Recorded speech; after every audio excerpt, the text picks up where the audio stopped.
আব্দুল মালেক দৃষ্টি প্রতিবন্ধী, ওনার বৃদ্ধ মা এবং একটা বোন, তারাও দৃষ্টি প্রতিবন্ধী। আসুন আমরা তাদের সাথে পরিচিত হই।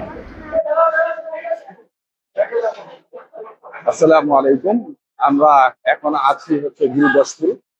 এটা হচ্ছে 10 নম্বর ব্রিজের নিচে।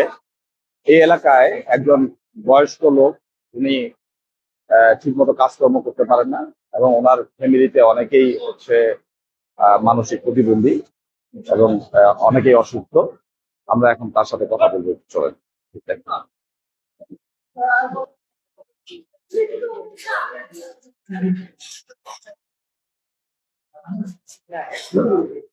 আসসালামু আলাইকুম। ভালো আছেন আপনি? আছি। আপনার নাম কি? আমাদের মালিক। আব্দুল মালেক। হ্যাঁ, আব্দুল মালেক, আপনি কি কাজ করেন? পাস করবি কাজ করতে পারেন না? না, আপনার বয়স কত? বয়স বেশি। কত বয়স? বয়স চলে গেছে। আপনার বাসায় কে কে আছে? মা আছে। মা আছে? হ্যাঁ, আর কি আছে?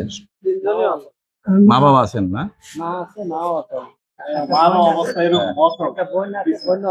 ওনার ভাই ছিল, সেটা মারা গেছে। স্ত্রী সন্তান উনি বিয়ে শাদী করেন নাই না?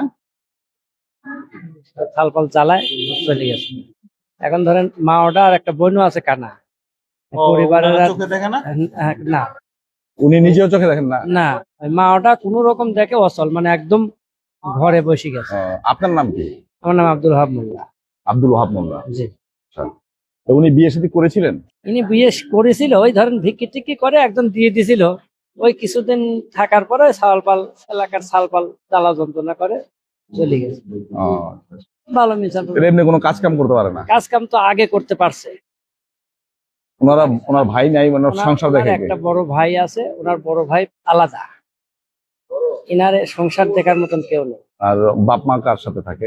বাপ মা এর কামাই খায়, ওই মা নাই, বাপ আছে, বাপ মরে গেছে, মা ওনার আছে। ইনকামটা কি? ইনার ইনকাম এখন ওই মানুষের হাত পাতা, হয়তো ভিক্ষি করা। আচ্ছা আচ্ছা। সবাই সাহায্য সহায়তা দেয়। তো উনি আসলে চোখে দেখেন, আপনি কি চোখে দেখেন না? না, আগে দেখতো অঞ্চল আপনি কি চোখে দেখেন না? হয়, চোখে দেখেন? এই হাফসা আচ্ছা, দেখেন না, অল্প দেখেন। আচ্ছা আচ্ছা।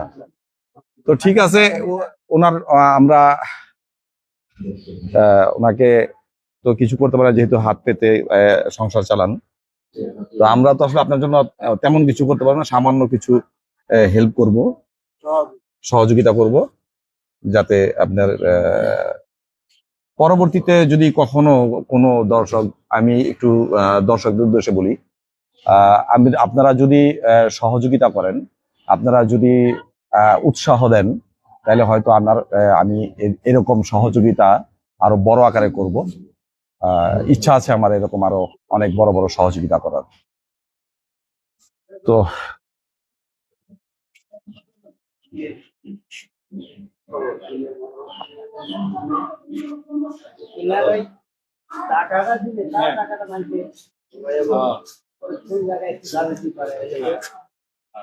আমি আপনাকে এটা দিলাম। হ্যাঁ, এটা রাখি। দর্শকবৃন্দ, আমরা আপনাদের সহযোগিতা এবং আপনাদের অনুপ্রেরণা পেলে আমি এরকম সহযোগিতা আরো করবো ইনশাল্লাহ, এবং আমি ভবিষ্যতে আরো বড় ধরনের কন্টেন্ট করতে চাই। ধন্যবাদ সবাই।